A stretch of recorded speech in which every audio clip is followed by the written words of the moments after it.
Para mañana, 23 de noviembre, está programada una marcha organizada por varios sectores de la oposición en Colombia, incluyendo, como no, al Partido Centro Democrático. Y esta marcha tiene como objetivo expresar el descontento con el gobierno del presidente Gustavo Petro. Hay muchas razones por las cuales la oposición quiere marchar el día de mañana: la supuesta crisis económica y política, la presunta corrupción y nepotismo que ha denunciado varias figuras y representantes de la oposición, la presunta inseguridad y crecimiento de los grupos criminales, las reformas que se están llevando a cabo en el Congreso y los supuestos ataques a la prensa y a las instituciones. Para eso he invitado a una de las figuras importantes dentro de la oposición. Él es el concejal Daniel Briceño. Daniel, muchas gracias por estar acá. Beto, un saludo para usted y para todos los que nos están viendo. Muchas gracias por la invitación. Gracias, Daniel. También he invitado al ex magistrado del Consejo Nacional Electoral y el superintendente de subsidio familiar, el doctor Luis Guillermo Pérez. Doctor, buenos días, ¿cómo está? Muy buenos días, Beto. Muy buenos días al concejal Daniel Briceño. Gracias. Voy a empezar diciendo lo mismo que he dicho en los anteriores espacios de Zona de Debate. Aquí debo fungir como moderador y debo garantizar el respeto que se le pueda dar a Daniel Briceño, teniendo yo claro que no soy periodista, soy creador de contenido con una base y con una línea editorial que ustedes ya tienen clara. A los dos les pido por favor que cualquier diferencia que tengan dejen hablar uno al otro, respetemos el tiempo y respetémonos sobre todo con personas y demos ese mensaje a la gente de que sí podemos dirimir nuestras diferencias con argumentos y sobre todo con mucho respeto. Empiezo con el concejal Daniel. Concejal, ¿cuáles son las principales razones por las cuales ustedes están organizando esta marcha de mañana? Bueno, primero aclarar que aunque hacemos parte de la convocatoria de la organización, pues depende de muchas instituciones, de muchos partidos políticos. Obviamente, pues las voces que más resuenan son las del Centro Democrático. Pero hay también, está Cambio Radical, por ejemplo, está parte de algunos congresistas de origen conservador, está Salvación Nacional, pero sobre todo también aquí hay organizaciones, por ejemplo, de pacientes que se van a unir mañana en torno a esta marcha. Y entonces, aunque nosotros somos la cara más visible de esto, pues no somos como tal los organizadores. Y para esto, por ejemplo, en Bogotá hemos tomado una decisión muy sabia, y es que no vamos a tener ningún tipo de tarima, precisamente para evitar que alguien o algún tipo de o algún grupo político pues pareciera que pertenece o está liderando como tal la marcha. Si bien el Centro Democrático... Concejal, disculpe, ¿usted puede apagar y volver a prender su micrófono? Es que hay un ruido. No sé si el doctor Luis lo escucha también. Ahí está bien. Sí, también son... Sí. Sí, lo tiene nuevamente. Es como le escucho bien, pero es un ruido que nace de su audio, como un ruidito. Pero bueno, continúe. Tratemos de quitarlos a ver si de pronto. ¿Mejor? Lo escucho. Mucho mejor, mucho mejor. Sí, son los AirPods, que es así. Entonces, lo que te decía era que aunque está el Centro Democrático convocando, pues hace parte como tal de muchas organizaciones también sociales, está también unida la Reserva Activa en estos momentos, y pues no vamos a tener tarima en Bogotá. Hay muchas razones. Yo lo primero que tengo que decir que la primera razón es de carácter político y diferencial. Estrategia de carácter político, sentar una posición. Hay una evidente diferencia entre Gustavo Petro y quienes estamos en la oposición política, y salir a generar una marcha, salir a levantar la voz y sentar pues como tal nuestras posiciones es una forma legítima de hacerlo. La oposición se hace de diversas formas y esta es una. Esa es una de las razones. Primero es un tema de posicionamiento político, de sentar nuestras diferencias, de hacer sentir y decir aquí hay una oposición. Y en segundo lugar tiene que ver obviamente con la oposición a muchas cosas de las que están pasando en el gobierno. Y estas pues son diversas dependiendo pues el grupo al que usted le pregunte o el grupo al que usted indique. Por ejemplo, si usted le pregunta hoy a una persona o a las organizaciones de pacientes que se están organizando para unirse a la marcha, pues obviamente hablarán del tema de medicamentos en el INVIMA, hablarán como tal de la crisis que están padeciendo ellos, muchos de ellos, sobre todo los de las enfermedades huérfanas, a través del tema del sistema de salud y el actual situación del sistema de salud. Nosotros de Centro Democrático hemos fijado tres. La primera tiene que ver, obviamente, con el tema de paz total.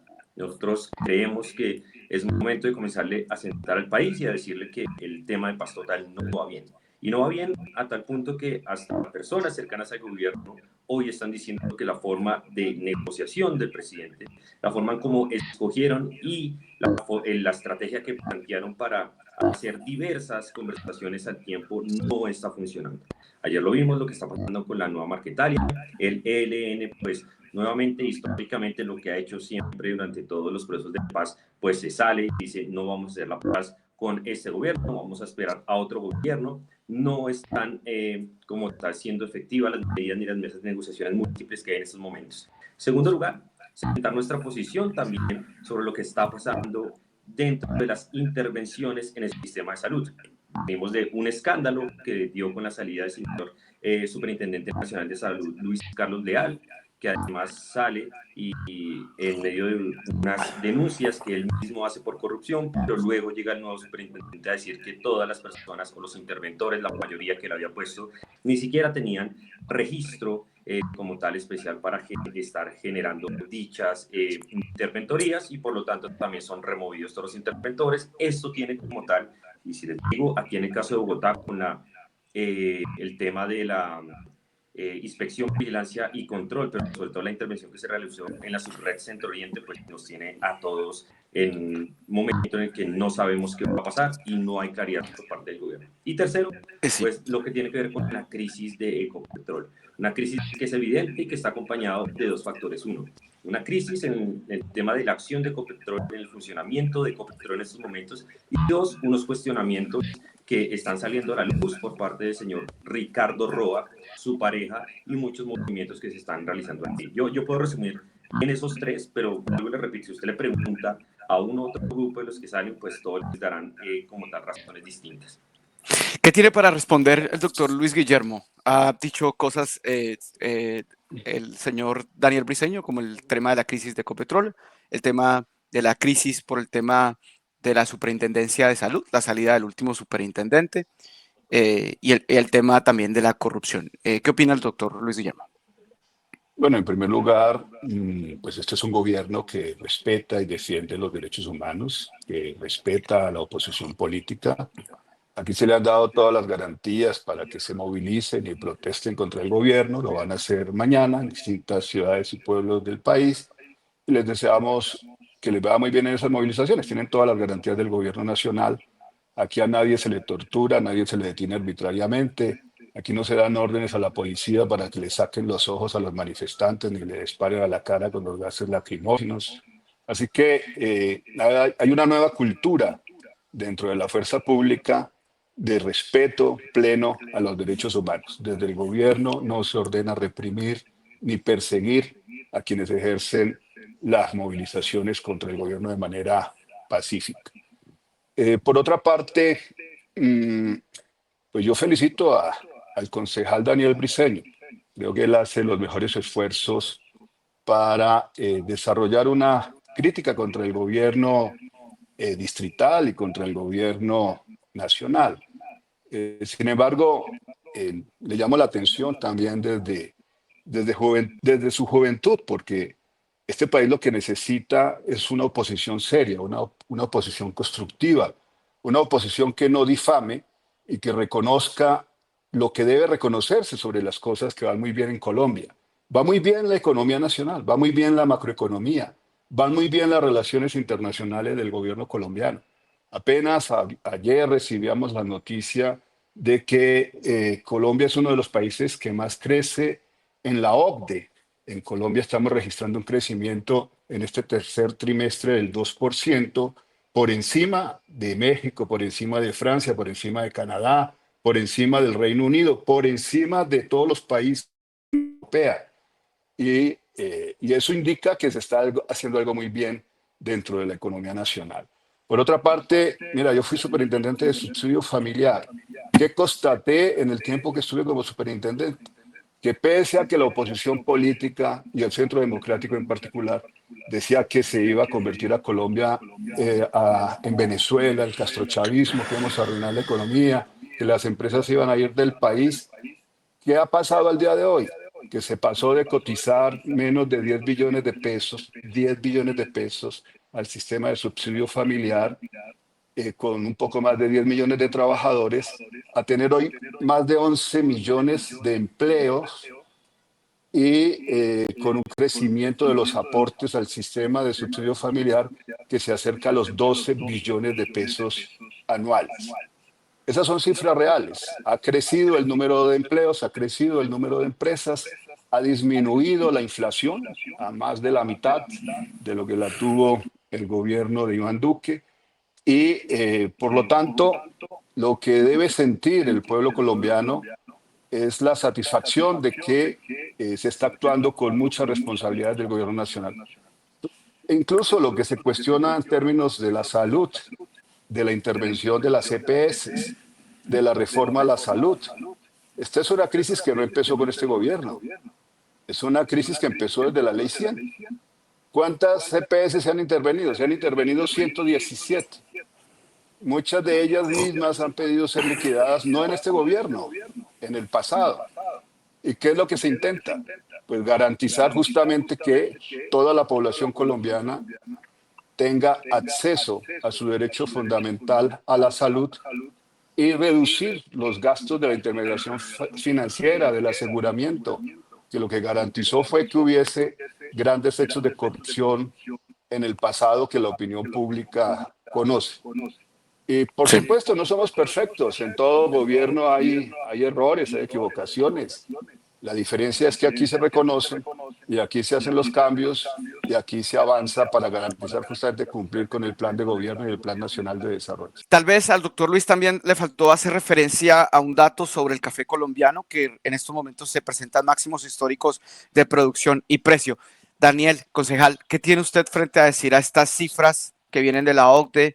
Inclusive el mismo DANE ha dado una cifra de crecimiento del Producto Interno Bruto. ¿Eso no les dice nada a ustedes frente a lo que la expectativa que ustedes tenían en campaña en que Colombia se iba a convertir en otra Venezuela?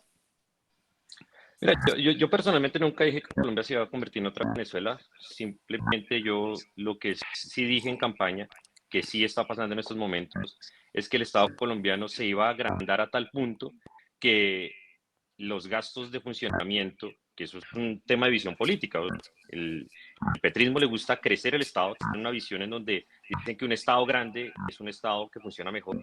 Para nosotros en visión política y antagónica decimos no, nosotros no estamos en contra de eso. Hoy parte de la crisis fiscal que tenemos es porque los gastos de funcionamiento están supremamente elevados y el gobierno no quiere hacer nada al respecto. Y claro que ha habido algunos avances, pero también aquí hay que reconocerlo, Beto, que así como en su momento se decía que cada avance económico no tenía que ver únicamente con el gobierno nacional por parte de la oposición, aquí hay que reconocer que esto ha sido un trabajo conjunto y sobre todo gracias a la firmeza que tuvo el Banco de la República en su momento de mantener fija y no bajar la tasa de intervención a la velocidad que el gobierno quería que lo bajara, a tal punto que el presidente Gustavo Petro ha sido reiterativo de que la tasa del Banco de la República, las tasas tienen que bajarse de forma más rápida. El Banco de la República en eso ha fijado su posición, muchas veces aguantando los ataques del propio gobierno, y hoy parte del bajón de la inflación que hay en Colombia es gracias al trabajo también del Banco de la República. Y yo creo que aquí sí vamos a entrar en un debate sincero, un debate en donde digamos en qué es lo que está pasando. Aquí hay que darle también el beneficio al Banco de la República, pero también al sector privado, porque es que aquí gran parte de la generación de la economía lo genera un sector privado que no tiene ni siquiera que ver muchas veces con la política, que mientras nosotros estamos en discusiones políticas, ellos son los que andan produciendo, ellos son los que dan resultados, ellos son los que siguen trabajando. Entonces, claro que, por ejemplo, yo les puedo decir, hoy en materia de inflación, el país va bien. Estaba escuchando al ministro Bonilla esta mañana en uno de los eventos en los que se encontraba, y ellos pronostican que la tasa, la inflación va a terminar este año alrededor del 3.8, 4%. Eso es una buena noticia para el país. Pero lo que sí hay que decirle aquí es que mientras estas son buenas noticias para el país, hay algo que sí es responsabilidad 100% del gobierno que no ha solucionado y que no ha querido solucionar, y es el déficit fiscal en el que hoy nos encontramos.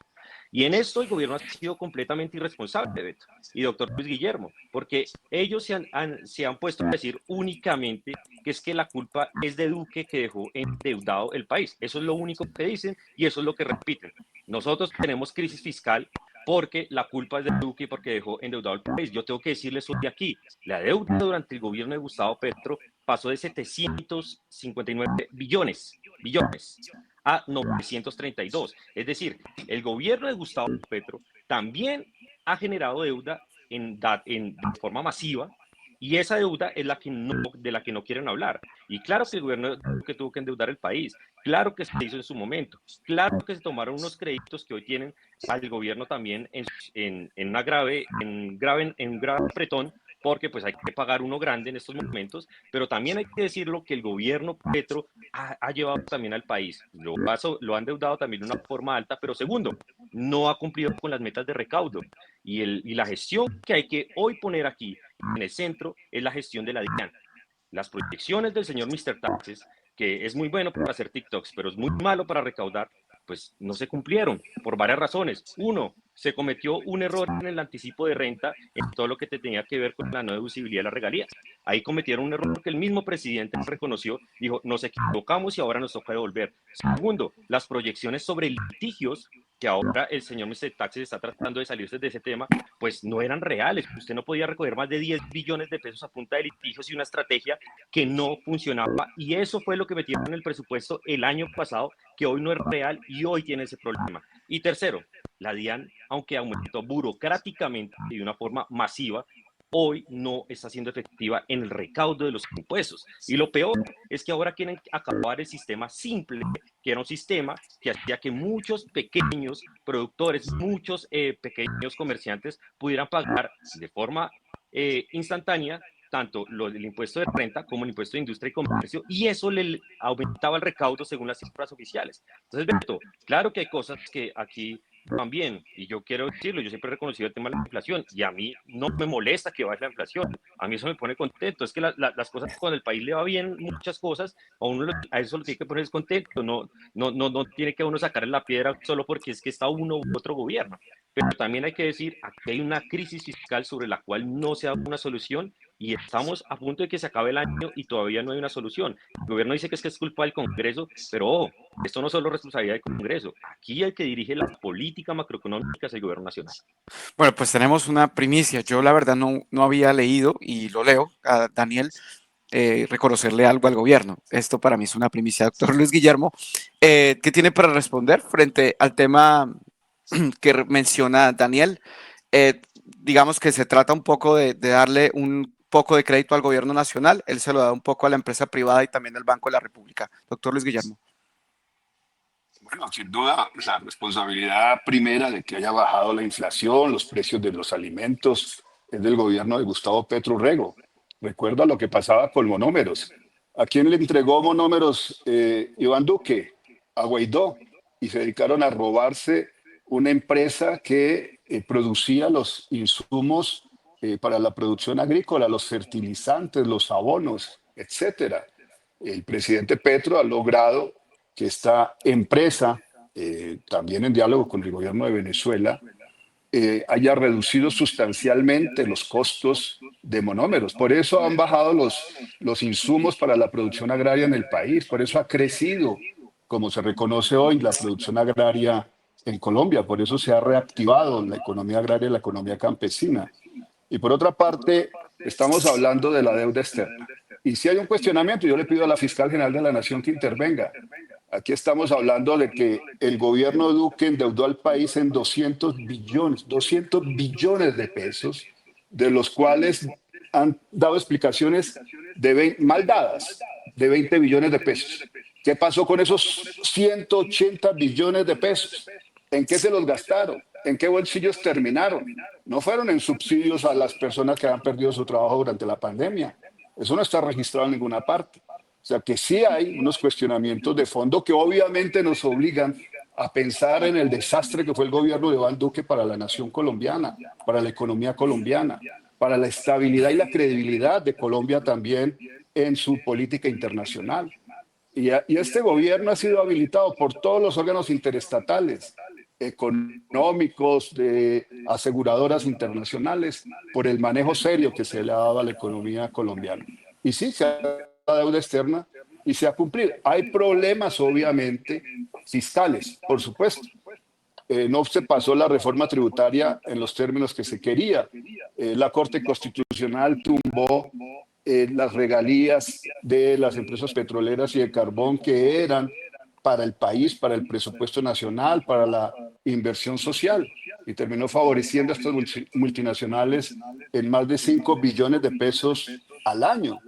Y otras reformas que se han intentado desde el gobierno nacional y que han sido afectadas por decisiones ya del Consejo de Estado o de la Corte Constitucional. Y no porque se han hecho mal las cosas, sino porque también ha habido posiciones muy conservadoras en los máximos tribunales del país que han afectado la gobernanza colombiana.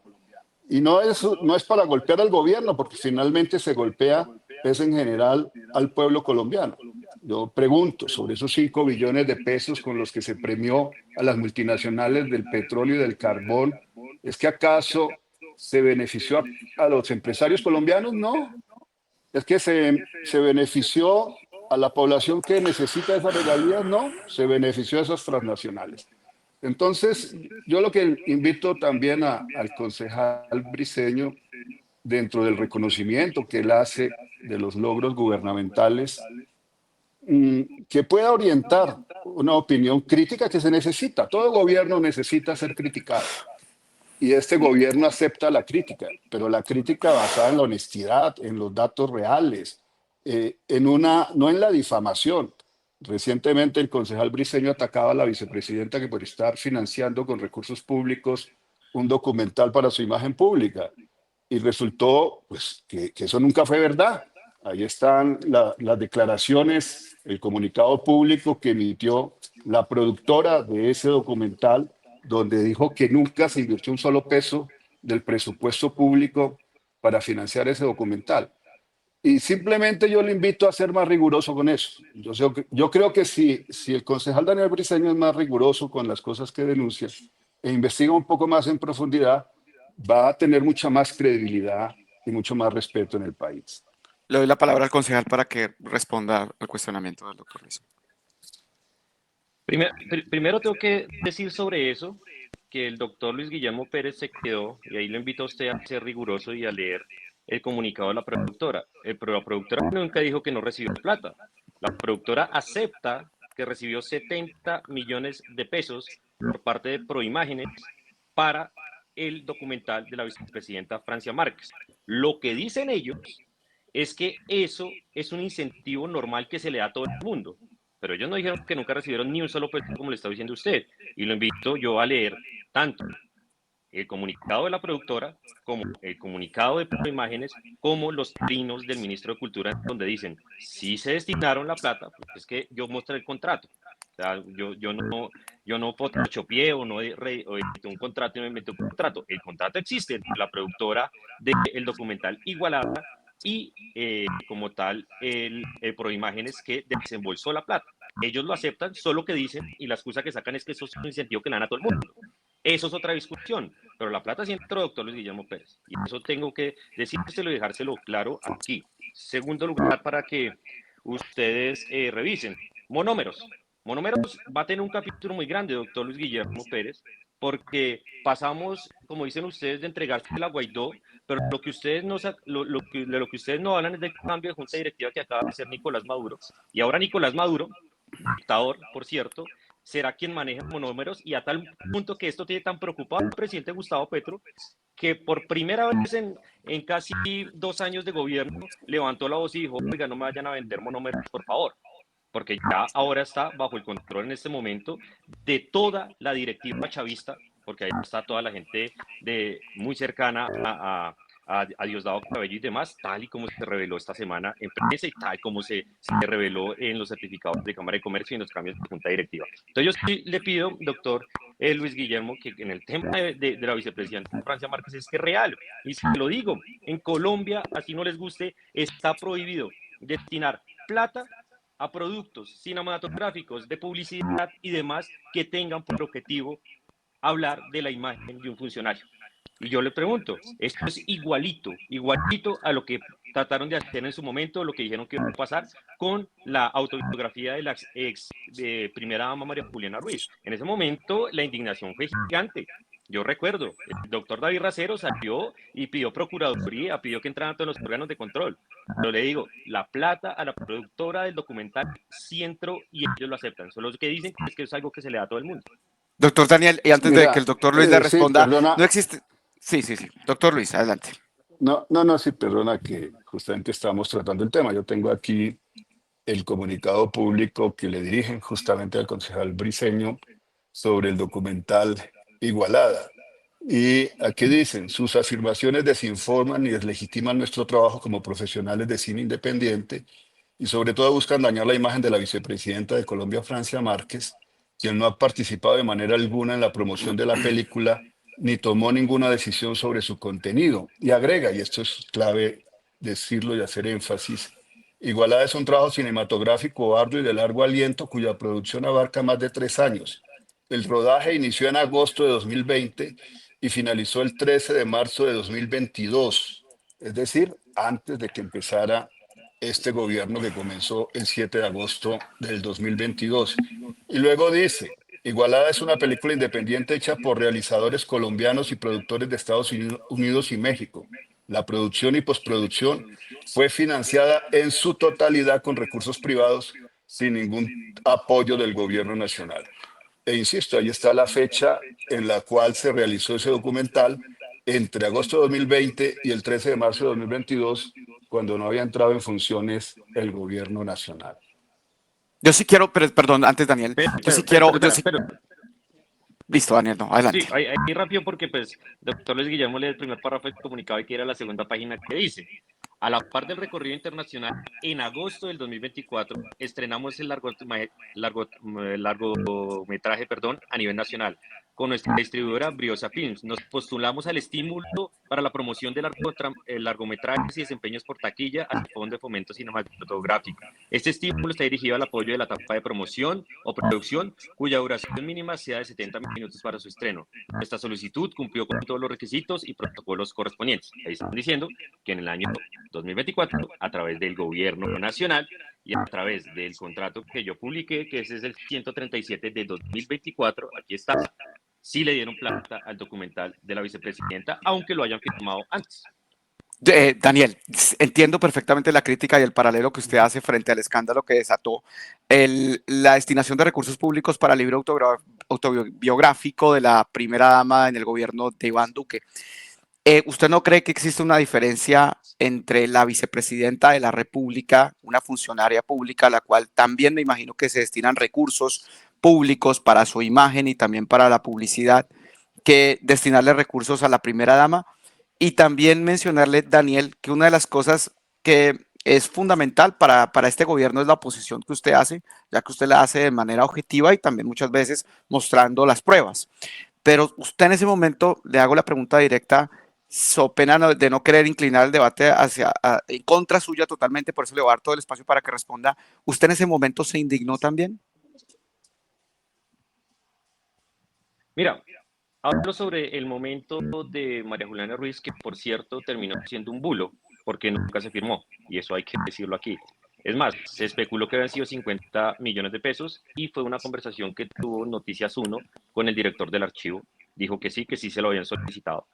En ese momento hubo un revuelo nacional, pero nunca se firmó. Digamos, nunca se destinó un solo peso y nunca se inició ni siquiera una hoja de una autobiografía de María Juliana Ruiz. Entonces, eso hay que tenerlo aquí claro. Segundo, lo que pasa es que el Estatuto Anticorrupción prohíbe, ojo a esto, Beto, prohíbe que cualquier peso público vaya destinado a cualquier figura de carácter presidencial, vicepresidencial, alcalde, gobernador. Es decir, claro que existe la publicidad dentro del Estado colombiano, eso existe y es normal. Pero lo que prohíbe el Estatuto de Anticorrupción es que la plata se dirija directamente a la figura de alguno de los funcionarios en específico. Usted puede decir gobierno de cambio, usted puede decir gobierno de Bogotá, usted puede decir el gobierno de Cali y demás, pero usted no puede hacer y no puede destinar plata cuando se trata de funcionarios en específico. El Estatuto Anticorrupción lo prohíbe. Y claro que hay diferencias entre la primera dama y la vicepresidenta Francia Márquez. Hay varias diferencias, pero en el fondo, aquí de lo que estamos hablando es de la destinación de recursos públicos para la imagen como tal, o para promover la imagen de una personalidad política o una personalidad dentro del gobierno nacional o dentro de los gobiernos locales. Entonces, hay diferencia porque la primera dama no tiene como tal un cargo, pero ojo, la prohibición abarca para absolutamente todo el mundo: primera dama, presidentes, alcaldes, vicepresidentes, concejales, diputados. No se pueden destinar recursos públicos de nada, ni un peso, ni 70 millones, ni 1 millón de pesos, cuando se trate de productos que lo que hacen es hablar de la figura de una sola persona. A mí me parece que además un acto de torpeza este tipo de cosas, porque si ya habían financiado la producción con recursos extranjeros, ¿para qué se ponen a pedir un incentivo que además está destinado y está hecho? Es para que las pequeñas productoras, las pequeñas, las que no tienen plata, las que necesitan mostrar su trabajo y que les ayuden en la taquilla, les ayuden en esos momentos que son desde la producción, postproducción, hasta que la gente vaya, lo vea y compre el producto, pues pueda verla. A mí me parece hasta un acto de torpeza que un documental de la vicepresidenta de la República pues reciba un tipo un incentivo de estas cosas que están hechas para las productoras pequeñitas. Yo creo que ese es el debate. Vale, para cambiar el tema y avanzar en el debate frente a las razones por las cuales están marchando, y algo que también el concejal ha denunciado mucho ha sido el tema del nepotismo y el tema de los nombramientos. Pero, doctor Luis Guillermo, en algunas dependencias y se ha denunciado que el gobierno de Gustavo Petro o en uno de sus funcionarios ha, digamos, continuado con funcionarios que vienen del gobierno pasado o un peor, nombrado a personas que han estado, que estuvieron en el gobierno de Iván Duque, sembrando, digamos, dudas sobre el trabajo que desempeñan algunos de sus funcionarios. Vimos como la Dirección Nacional de Planeación, al principio de este gobierno, estaba totalmente cooptada por los verdes y el índice o digamos las metas que se habían proyectado realmente pues fueron muy negativas hasta que el gobierno tomó riendas de este departamento y cambió a su director Jorge Iván González. ¿Qué opina usted respecto a esas denuncias de nepotismo y ese contraste que existe entre las denuncias de nombramientos de gente de derecha? Doctor Luis. Bueno, en primer lugar, no es política. En primer lugar, no es política del gobierno nacional el aceptar que se esté nombrando en entidades públicas a familiares de ministros o de agentes gubernamentales. El nepotismo es algo que siempre se ha cuestionado, el propio Gustavo Petro lo ha cuestionado a lo largo de su historia política y lo ha denunciado. Aquí estamos hablando de personas que han estado vinculadas a la función pública antes de que este gobierno iniciara y que eventualmente han podido tener relaciones familiares con personas que han llegado al gobierno nacional, y eso es diferente y habrá que precisar los casos en concreto.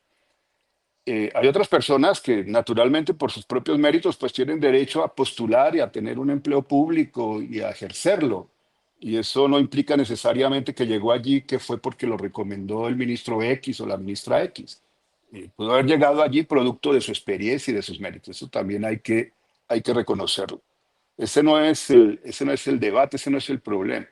Vamos, el problema ciertamente lo ha señalado Beto, en que el gobierno ha tenido que cogobernar con partidos distintos a los del pacto histórico y ha tenido que cogobernar con personas que vienen de las administraciones anteriores y siguen estando ahí con el reproche de muchos líderes y lideresas que dicen, pero ¿cómo pueden siguen estando allí miembros del Partido Liberal, del Partido de la U, incluso del Centro Democrático, y están en todas partes, están incluso en el Ministerio del Interior? ¿Y por qué? Pues porque muchos de ellos han hecho carrera administrativa y el gobierno no los puede sacar, tienen una estabilidad laboral garantizada. Y sí, desafortunadamente, muchas de estas personas han dificultado la gobernanza del gobierno del cambio y lo han afectado. A mí me pasó en la superintendencia del subsidio familiar. Allí algunas personas administraban permanentemente mi labor, incluso llenaron de quejas anónimas a la Procuraduría sobre mi gestión. Luego me enteré, pues porque ellos mismos se ufanaban de que me habían abierto esas investigaciones al interior de la superintendencia. Esas dificultades existen, pero yo quiero, concejal Briceño, que usted me diga si es cierto medidas que ha tomado este gobierno nacional y que lo que motivarían es una movilización ciudadana a favor del gobierno. Por ejemplo, le estoy hablando que se aumentó de 80.000 a 225.000 pesos el bono pensional para adultos mayores. Le estoy hablando de que este gobierno ha entregado 300.000 hectáreas de tierra a los campesinos sin tener que expropiar a nadie. Que se hizo esa propaganda contra el gobierno diciendo que se iba a expropiar, no se ha expropiado a nadie. Se han comprado las tierras para entregárselas a los campesinos.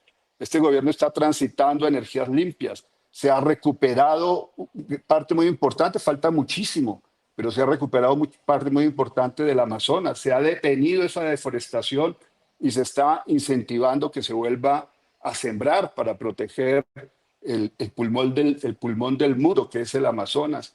Estamos garantizando que aumente el turismo en Colombia. Y el turismo ha aumentado, el turismo internacional hacia Colombia ha aumentado en más del 30%. ¿Qué gobierno se había interesado en reactivar las vías férreas? Este gobierno lo ha hecho.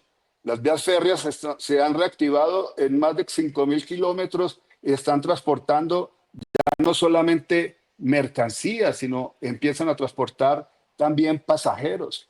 Eso es algo extraordinario, sí. Ojalá quisiéramos tener vías férreas modernos y trenes de gran velocidad, pero eso costará 600 billones de pesos si no tenemos el presupuesto para hacerlo. Pero por lo menos este gobierno ha tenido la debida diligencia y la capacidad de impulsar la reactivación de las vías férreas en el país. Y quienes viven cerca a una línea férrea lo puede ir constatando cómo sigue creciendo de las muertes por desnutrición en Colombia, de las muertes infantiles en Colombia en más del 50%. Obviamente que no quisiéramos que ningún niño ni niña muriera de hambre, pero por lo menos se han reducido más del 50%. Y seguimos trabajando en la perspectiva justamente de darle mayor credibilidad a la comunidad internacional sobre lo que significa este gobierno del cambio en materia de inclusión social. Estamos muy Sí. distantes de alcanzar los niveles que se requieren, pero estamos avanzando progresivamente hacia allá y por supuesto que toda la acción estructural de injusticias sociales en Colombia de más de 2 siglos, pues no se resuelven solamente en 4 años. Sí, la respuesta del concejal Daniel respecto al nepotismo, la corrupción presunta de este gobierno y si quiere también le responde sobre las cifras que le acaba de entregar el doctor Luis Guillermo. Doctor Luis Guillermo, yo antes te quiero decirle que en este tema de las vías férreas se ha tratado con un síndrome de Adán, es decir, como que es que llegó Petro y nunca en la vida se había metido un solo peso y nadie había hecho nada sobre el tema de vías férreas. Claro, el tema es que el gobierno nacional tiene un énfasis en eso y es importante, pero ojo, doctor Luis Guillermo, 25 de septiembre del año 2013 comenzó como tal la restauración real de las vías férreas. Y esto fue por allá en el gobierno de Juan Manuel Santos, cuando se destinaron más o menos unos 195.000, casi 200.000 millones de pesos para la reconstrucción férrea como tal de todo el corredor de la Dorada en Caldas, Chiriguaná, El Cesar, bueno, Bogotá, Beneficito, Boyacá, con una longitud más o menos de unos casi 900 kilómetros. Entonces, esto además tuvo otra inversión durante el gobierno Duque y la inauguración que se hizo en algunas rutas del café para vías férreas se hizo durante el gobierno Duque. Claro, que ustedes afortunadamente continúan con eso y necesitan fortalecerlo, es verdad. Entonces yo tengo que decirle, no es que el país, ustedes ya han inventado la restauración de las vías férreas, es una política que viene desde el año 2013, hace casi 11 años que comenzó con el gobierno de Juan Manuel Santos, continuó con el gobierno de Duque y ahora pues continúa el gobierno de Petro. Entonces yo creo que eso es importante decirlo, que lo reconozco y ojalá el presidente Gustavo Petro pueda hacer más de lo que hicieron los gobiernos Duque y Santos. Veremos las cifras, porque por ahora lo que tienen en este momento es una licitación abierta para un nuevo corredor fierro que esperamos pues lo puedan adjudicar. Ya tiene 6 meses de retraso la adjudicación de esa licitación. Esperamos que prontamente, antes de finalizar el año, tal como lo prometieron, pues la adjudiquen.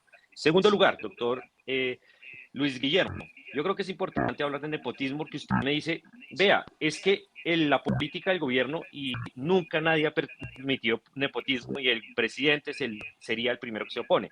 Yo quiero decirle varias cosas porque el discurso de los últimos días ha sido que es que aquí hay funcionarios de planta. Claro que hay funcionarios de carrera administrativa, pero es que aquí en los casos de nepotismo que se están reportando son sobre funcionarios de libre nombramiento y remoción. Y voy a dar un ejemplo que no tiene que ver con los altos ministros, sino es un ejemplo que me parece más claro. Yo digo, ejemplo de claro nepotismo. El hijo del amigo del presidente Gustavo Petro, que es el señor Roy Barreras, embajador de Colombia ante el Reino Unido.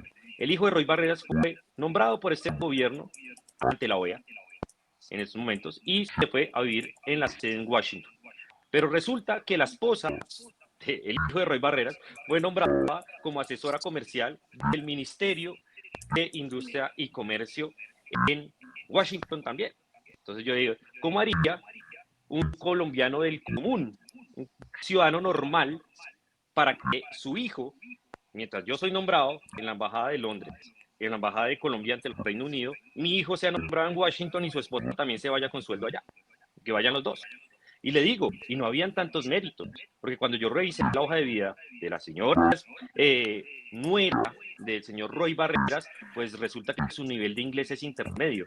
Para ser una asesora comercial en Washington del ministerio, pues me parece que no tenía los suficientes méritos. Entonces, si hablamos de nepotismo, hay que hablarlo con claridad. Hablemos del caso del señor ministro de Salud. ¿Cómo es posible que su pareja trabaje en el mismo sector en este momento? ¿Cómo es posible que la esposa del ministro de Salud sea superintendente delegada en salud? De, no, es que no tiene nada que ver porque es que el ministro no es jefe de ella ni es nominador. Pero oiga, o sea, no se ve mal que mientras el ministro lleva a cabo la política del gobierno en materia de salud, por otro lado, la esposa del ministro lleve a cabo todo el tema de las intervenciones de EPS, IPS y eso que hace parte de la política. Y así yo le puedo seguir nombrando. Hablemos, por ejemplo, de la familia García Realpe. La familia García Realpe, que fueron como tal los grandes directores de la campaña del presidente Gustavo Petro bajo Nariño, pues el señor García Realpe, senador liberal, está hoy en la Junta Directiva de Ecopetrol, su hijo es viceministro del Interior y su hija es directora del Ministerio de Justicia. Entonces, aquí no es que vengan desde antes y que sean funcionarios de planta. Aquí cuando hablamos de nepotismo, hablamos de cargos de libre nombramiento y remoción, y sobre eso tenemos documentados más o menos unos 20, 25 casos sobre los cuales el presidente no ha dicho nada. Y si el presidente estuviera en contra del nepotismo, él como la cabeza del gobierno diría, no, vea, la esposa del ministro de Salud definitivamente no puede trabajar en la supersalud. Eso lo diría él, pero eso no ha pasado hasta el momento, doctor Luis Guillermo. Bueno, Doctor déjeme Luis Guillermo, contestarle, por respondo. favor. Sí, no, si vamos a hablar de nepotismo, habría que empezar hablando de los hijos de Álvaro Uribe Vélez. Cómo los hijos de Álvaro Uribe Vélez terminaron siendo dueños de centros comerciales y estando entre personas supremamente ricas. Recuerden ustedes cómo el presidente Álvaro Uribe en su momento tomó decisiones para favorecerlos económicamente. Allí están todas las denuncias escritas sobre el particular. El senador Roy Barreras, hoy embajador ante el Reino Unido, se divorció. Yo no tengo conocimiento si le han nombrado o no a alguno de sus hijos o de su exesposa. No tengo idea sobre lo que usted está comentando. Sencillamente, quiero decirle, no es política del presidente de la República. Quiero decirle que la esposa de Guillermo Alfonso Jaramillo ya trabajaba en la superintendencia como una de las delegadas, que Guillermo Alfonso Jaramillo fuese nombrado ministro de Salud. Entonces tendría ya que renunciar sin que eso constituya un impedimento legal o una inhabilidad para ejercer ese cargo público, en una visión bastante machista del ejercicio del poder público, porque su marido entonces fue ministro y ahora ya tiene que renunciar, que está en una superintendencia que es autónoma, independiente y que no fue nombrada por él, digamos. Tenemos que tener también esos elementos en consideración. Pero hablando de las vías férreas, ya que usted lo mencionó, yo quiero solamente mencionar las irregularidades y las preocupaciones que siempre he tenido sobre la red férrea de la zona del Atlántico construida en los últimos gobiernos. Le estoy diciendo, Cerrejón-Puerto Bolívar, 130 kilómetros de longitud. ¿Para qué? Para transportar carbón, el carbón del Cerrejón. ¿Ustedes creen que los indígenas de La Guajira o la población en general de La Guajira puede montarse en un tren de esos para ir desde el sur de La Guajira hasta la península de La Guajira, hasta llegar a Puerto Bolívar? No pueden montarse en un tren de esos. Esa vía férrea es privada, es del Cerrejón. Y el día que se vayan a ir, si el gobierno colombiano no lo impide, hasta desmontan la vía férrea. Luego tenemos también en Chiriguaná, Ciénaga, 210 kilómetros construidos. Ciénaga, Santa Marta, 35 kilómetros. La Loma, Ciénaga, 182 kilómetros. Puerto Nuevo, Puerto Drummond. Imagínense, el puerto se llama Puerto Drummond para la transnacional Drummond, además vinculada, como se ha denunciado recientemente, en varios de sus directivos a crímenes de los sindicalistas de esta empresa multinacional. Entonces, estamos hablando aquí de 592 kilómetros construidos que el gobierno ahora los pone aquí a disposición no solamente para transportar carbón, para poder sacar el café, para poder sacar el cacao, para poder sacar el aguacate, o sea, para poder activar la economía nacional. Y eso se está realizando. Yo creo que eso también, concejal Briceño, debería reconocer. Sí, vamos a pasar al último punto para finalizar el debate, que es el tema de la paz total del gobierno nacional. Una de las razones por las cuales el comité de la marcha que van a organizar mañana es ese, concejal, el tema de la paz total. Vemos a un ELN terco, reacio a firmar la paz con este gobierno. Recientemente afirmaron de que solamente hasta con el próximo gobierno piensan firmar la paz, desaprovechando el momento histórico que les ha dado este gobierno de hacer la paz, de firmar la paz con este gobierno. Y también vemos rompimientos dentro de las disidencias, pero también al mismo tiempo vemos un gobierno que no cede ningún espacio frente a estos grupos guerrilleros que vienen fortalecidos desde el gobierno anterior. Concejal, ¿qué tiene usted para decir frente al manejo que le ha dado el gobierno al tema de la paz total y el tema del orden público? Mira, aquí hay un error completamente del presidente y es el que abarca mucho, pues poco aprieta. El presidente le vendió al país una promesa de que cuando él llegara al poder, el ELN lo acababa en 3 meses. Porque él venía con una idea de que con su llegada al poder, pues podía sentar absolutamente a todos los grupos. Y cometió un error grandísimo y es creer que todos los grupos delincuenciales que hoy en Colombia son homogéneos, es decir, que todos tienen una cabeza, unas estructuras, unos bloques y unos frentes, como se conocían, pues, tradicionalmente en Colombia. Entonces, si el gobierno hubiese sido inteligente en su momento, hubiese llegado con una estrategia en donde hubiese querido hacer la paz con el ELN, que por cierto le ha mamado gallo a absolutamente todos los gobiernos, y esto hay que decirlo. Aquí con el ELN todos los gobiernos se han sentado y siempre terminamos en absolutamente lo mismo. Y tengo que decirlo, ningún gobierno ha aprendido del ELN, ni hemos aprendido de que con el ELN no hay ninguna finalidad. Jamás pasarán los años y el ELN seguirá en lo mismo. Lo hicieron en medio de un proceso de paz muy sonado, cuando Santos estaba muy cerca y estaba con el tema de las FARC, se le ofrecieron garantías al ELN para que se subiera al mismo y no quisieron. Duque se sentó con ellos y terminaron haciendo un atentado en donde asesinaron a más de 20 cadetes. Y el presidente dijo, lo que pasa es que ustedes no lo supieron hacer, yo sí lo sé hacer. Entonces yo me vuelvo a sentar con el ELN, los llama, los trae, primero van a México, después ponen de garante a Venezuela, los vuelven a sentar, los buscan en Cuba.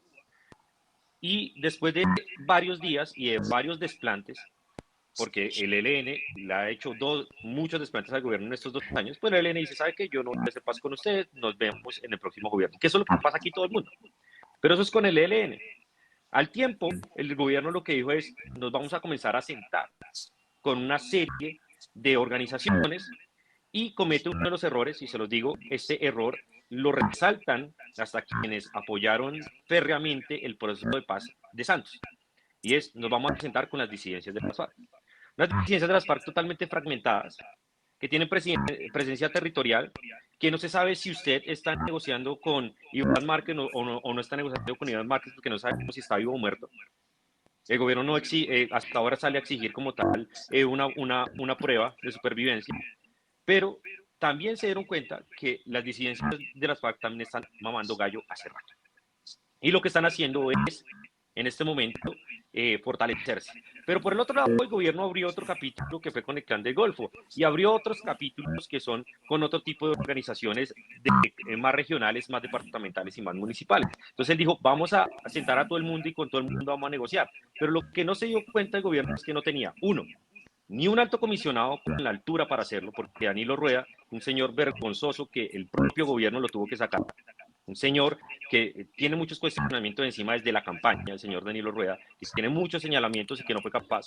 El señor Oti Patiño, que pues parece, yo no sé en qué mundo vive Oti Patiño, pero Oti Patiño no tiene ni claridad. Cuando usted le pregunta y usted habla con Oti Patiño cuál es la visión de paz del gobierno, no se la puede explicar con claridad, sino sentarse con todo el mundo. Y eso no es una política. Y ahora acaban de abrir un nuevo capítulo que fue con el nombramiento de varios jefes paramilitares que están cuestionados y señalados de graves delitos en Colombia como gestores de paz, y todavía no hemos entendido cuál es el papel de ellos en medio de este proceso de paz total.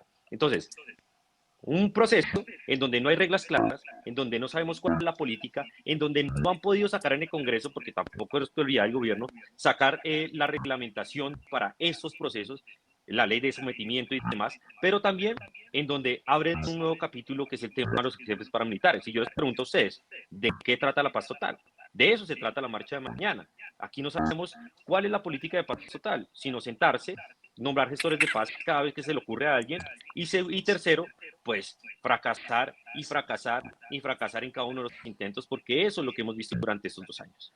Doctor, escucho, antes de que le responda Daniel, al concejal, lo escucho hablándole al gobierno, diciéndole que está cometiendo errores, pero básicamente lo interpreto errores hasta de buena fe, que son esos grupos los que le están tomando el pelo al gobierno, y me parece importante que desde la oposición lo entiendan de esa manera y no como dicen algunos sectores extremistas, que es el gobierno en alianza con grupos criminales. Por eso me parece importante lo que está diciendo Daniel Briceño, a lo cual me imagino que doctor Luis Guillermo, usted tiene algunos puntos y críticas que dar. Ahí te hago una aclaración. Sí, sí, Jaime, sí. Sí, doctor. Yo jamás he dicho que haya una alianza entre el gobierno y grupos criminales. Hay un capítulo que se llama Pacto de la Picota que hay que investigar en estos momentos, donde está el hermano del presidente Gustavo Petro y el señor Danilo Rueda, pero no hay como tal, y yo no puedo probar hoy que haya como tal una alianza entre el gobierno y grupos criminales, pero ojo, aquí es donde te hago el disclaimer. Aquí, dolosamente, el presidente sí acaba de nombrar gestores de paz a unos señores sin ninguna justificación que no sabemos qué van a hacer el país, que van a revictimizar y van a abrir un capítulo de dolor en Colombia. Y eso hay que decirlo. Doctor Luis Guillermo. Bueno, en primer lugar hay que recordar que la paz es un derecho y es una obligación social, así lo establece el artículo 22 de la Carta Política, que nos involucra a todos, seamos ciudadanos o seamos funcionarios. Y se reitera como un deber ciudadano en el artículo 95 de la Constitución Nacional. O sea, la búsqueda de la paz tiene que ser una obligación de cualquier gobernante.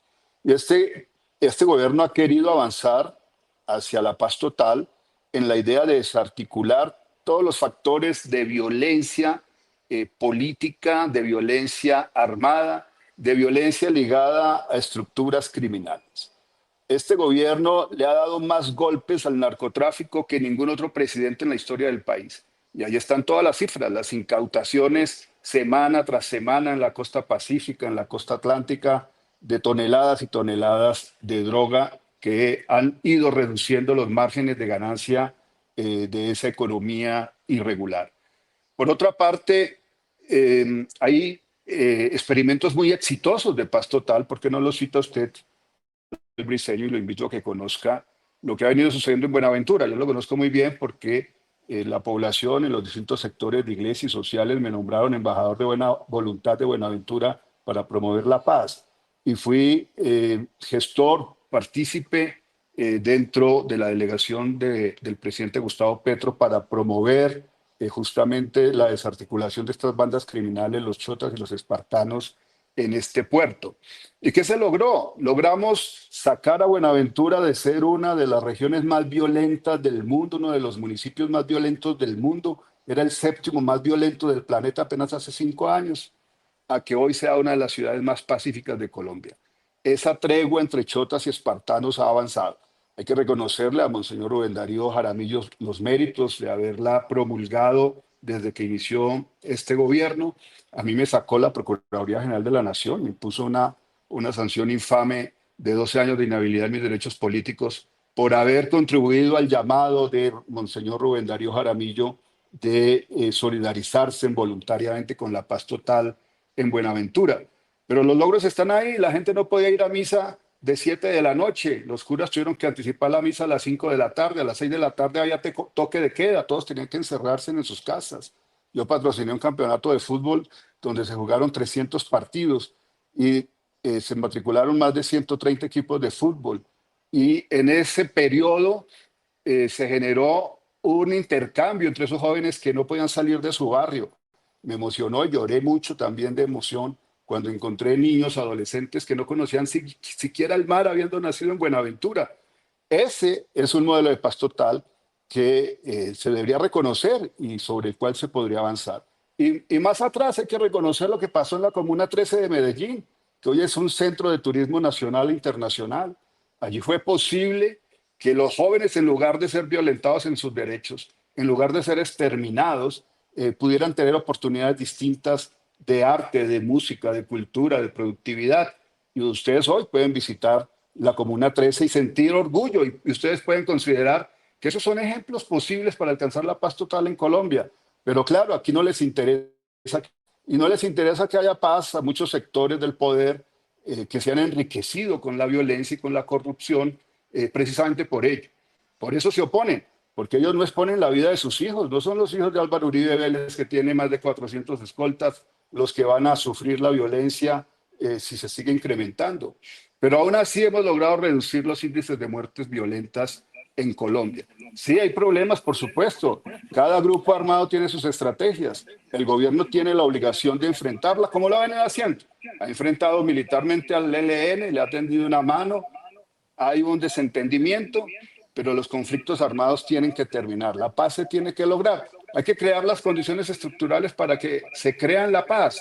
Y eso implica, pues obviamente, dar garantías de seguridad para quienes se desmovilizan. Y lamentablemente sí, se ha seguido asesinando a personas que se han reincorporado. Y eso genera desconfianza en el Estado porque no les puede garantizar efectivamente sus vidas. Y ese es un gran reto, es una gran debilidad que este gobierno enfrenta, pero que tiene que ver con hechos históricos y con factores de poder que vienen de atrás profundamente corruptos y profundamente dañinos. Les quiero agradecer muchísimo a los dos. Daniel, ¿tiene algo para Sí, finalizar? no, yo sí tengo que decir algo porque precisamente hoy salió el informe de Ideas para la Paz, como tal desmintiendo y tumbando el mito de las incautaciones que ha sido muy viral. Y es que, aunque subió el número de las incautaciones, dice el informe de Ideas para la Paz, que no es el informe de semana ni del Centro Democrático de Ideas para la Paz. Y aunque aumentó en 10% el número de toneladas incautadas, en realidad disminuyó realmente en 10% el número de toneladas incautadas. Y esto porque como el gobierno olvidó la estrategia, primero, de reducir los cultivos como tales de coca y la producción, y se dedicó únicamente a la incautación. Hoy en Colombia solo se incauta el 28% de la coca que se produce, cuando el año pasado se incautaba el 38%. Y eso es importante decirlo. Han subido en 10% el número de incautación, pero en la realidad están incautando el 10% menos, y esto es porque no hay una política real, como lo dice el informe Ideas para la Paz. La única política antidrogas del gobierno hoy es incautar y se les olvidó todo el resto. Le doy el último minuto al doctor Luis Guillermo para contestarle al concejal para podernos ir. No, sencillamente que este gobierno tiene la voluntad de seguir enfrentando a todos los actores armados ilegales, de seguir desarticulando las mafias en el país.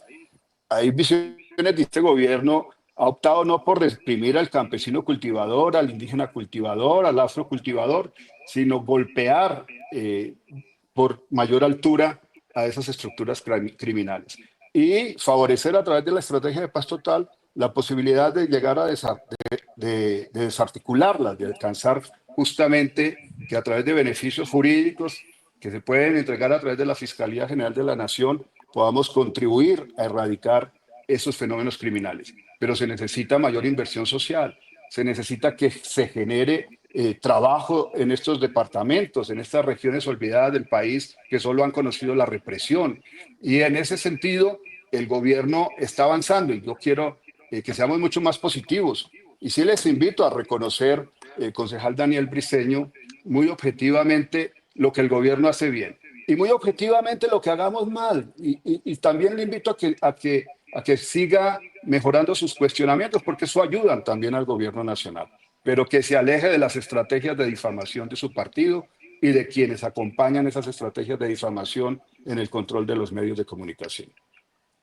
Le quiero agradecer a los dos. Estas fueron las razones por las cuales la oposición va a marchar el día de mañana y las respuestas del doctor Luis Guillermo Pérez, ex magistrado del Consejo Nacional Electoral. Muchísimas gracias, concejal Daniel, por haber estado acá, por tener la entereza de contestar de manera respetuosa y argumentativamente cada una de las preguntas y cuestionamientos. No, a usted, Beto, por la Bueno, un invitación. abrazo Doctor Luis para Guillermo. Beto. Perdón, doctor Luis. Igualmente, concejal Briceño. Doctor Luis, permítame un momento. Dejamos hablar a Daniel. Disculpe. No, a usted, Beto, por la invitación y al doctor Luis Guillermo Pérez. Gracias, Daniel. Doctor, muchas gracias por haber estado acá. Bueno, muchas gracias.